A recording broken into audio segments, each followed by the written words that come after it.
45 laps to go. Jeff Gordon in the lead. Bobby Labonte, Steve Grissom, Ricky Craven, and Joan Nemechek. The rest of that top 10 shows Jimmy Spencer in the 6th spot. Chuck Bown, Robert Presley, Todd Bodine, and David Bonnet's held on to a top 10 spot just about all day here, Neil. He's had a good run. Yeah, he's been running away. I noticed just a while ago he got a nose up under a couple of cars and kind of backed out. He's trying to be careful. I told him not to tear that car up, but you got to learn a little bit before you get real aggressive. I'm tickled to death what he's doing. Well, Bob Labonte having a discussion with one of the NASCAR Busch Series officials. 44 laps to go. Doing a little sweep up work down in turns 1 and 2. That shot we showed you just before we went to break. And just trying to get some of the loose pieces up there. And as you said, Neil, it's the same for everybody. They try to get this surface prepared as best they can and try to run the best race they possibly can on it. And the next time this series comes back here, this whole track will be concreted, much as like Bristol, Tennessee, the bottom lane of Martinsville, Virginia. You'd like to race every week on a track that's just smooth as velvet, no bumps, no crazy turns off the corner, no real tight places. But when you roll in and everybody's on the same court, I don't see how there could be anything said about it. I don't think it's gotten out of control. I think the drivers are showing a lot of discipline right now, more so than normal, because they've got to get out of here. We just showed where they're going next week. They got to get out here in one piece and then worry about next week's race. It's a little more sweep up going on. Check with Glenn Jarrett. I know he's down patrolling pit road. Unless he's in one of those air-conditioned haulers, I know he's down there, and just see what the mood is down along the pit lane. I think that was Tony Urey. Yeah. Oh, somebody down in that Neil Bonnet pit. Or tell him. All right. There's Glenn. I'm sorry. Let's Glenn, we wanted to check and just see what the mood is along pit lane here. Well, Mike, it's still pretty much the same as it was before they restarted the cars. That all the drivers are radioing in now once they've gone back out in green flag conditions and saying basically that the surface is unraceable. They don't feel like it's safe. They're just having to pick their way through. And you know, the contention down here is that that's the fact they're not really putting on a race, so they want to, you know, they think they should just call this thing. We did get word that NASCAR Series Director Robert Black was going to go down and personally inspect the track in turns 1 and 2, then make a decision from there. So that's the reason for the extended caution flag right now. As we get more information, we'll try to update you. Well, they've been down there doing some sweeping, but it looks like the track crews have now left that area down between turn 1 and 2. There's our Armor All in-car cam. Chuck Bown. 1 to go and we'll go racing. Pulls up behind Jimmy Spencer. Well, they got a wrecker going down the back straightaway in a cleanup truck. They better pick up the pace. They'll be out of the way time they get back around. Spencer's done well here. His only other run at this racetrack was in 1989, where he finished in the last position. Had blasted through the pack from a poor starting spot, was going to the front. He was involved in a wreck that took him out of the race. Team he's driving for, Dick Moroso's team, won that race here in 1989 with Rob Moroso at the wheel.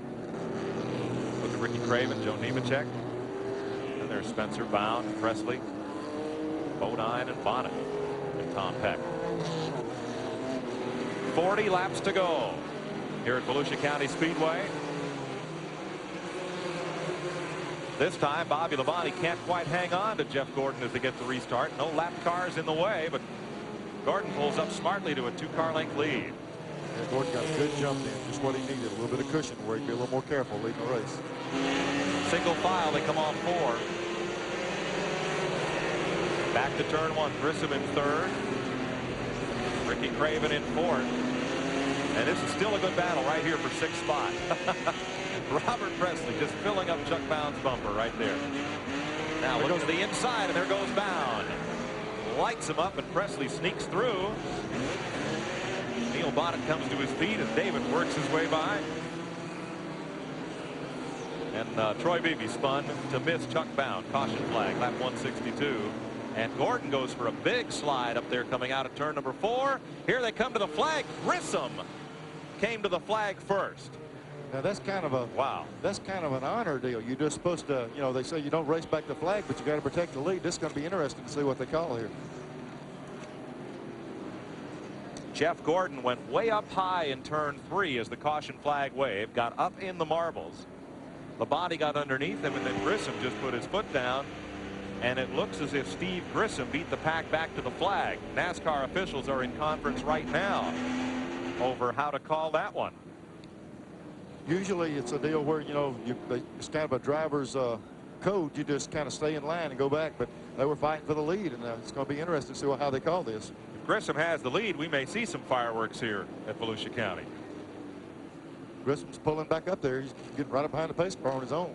And Jeff Gordon's not letting him in line. Matter of fact, he took a swat at the right front fender then. They're showing 31 car leading the race on the board. I don't know if that's official. No, the scoreboard is unofficial. Watching Bobby Labonte trailing Jeff Gordon. Steve Grissom is right up there. Now, we've seen the car of Jeff Gordon capable of do about anything he wants to do. But if this sticks right here, if the 31 car is leading the race, it's going to be tough for him to get around on this track the way it is. He got way up out of the groove there at turn 3. What happened when the car spun, when Chuck Bown spun, not so much Chuck, but when Troy Beebe spun, there was a lot of stuff on the racetrack. Okay, there they go in that trouble area right there. There okay, goes there's Chuck. 63, Chuck Bown. The rear end broke loose on his car. He's sliding up the racetrack. Presley one under.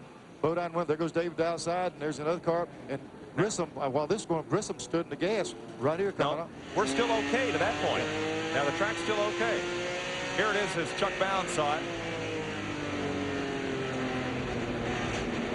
Here they go, coming up the back straightaway. Saw the back bumper again. Bumper cam. There he's spinning, back in broke loose. Here getting in the gas. A lot of people don't realize when you turn it around, you don't use the brake pedal all the time. He's feeding the throttle, trying to drive the car out of that spin. And you saw the car bumping there just before it went for that ride. Everything there was fine. Then Troy Beebe spun going into turn number 3. And when the leader came around to the caution flag, because Beebe's car was still stopped there, Jeff Gordon got way up in the loose stuff. And they do have Grissom up front now with Labonte and Gordon in 3rd place. Glenn Jarrett? Well, standing with Bill Davis to add insult to injury now, Bill, they put you back in 3rd. Well, it's a tough deal. I mean, that's what happens. You know, he got up in the loose stuff, and they had not taken the yellow. They were running back to it. We ended up 3rd. Can he get back up front? Well, I don't know. It's just so impossible to pass, you know. I mean, I feel like we've got the superior car, but it's going to be awful hard to pass. Boy, that's tough to lead this thing like that and have that happen. And like he says, have the best car, but nothing he can do about it.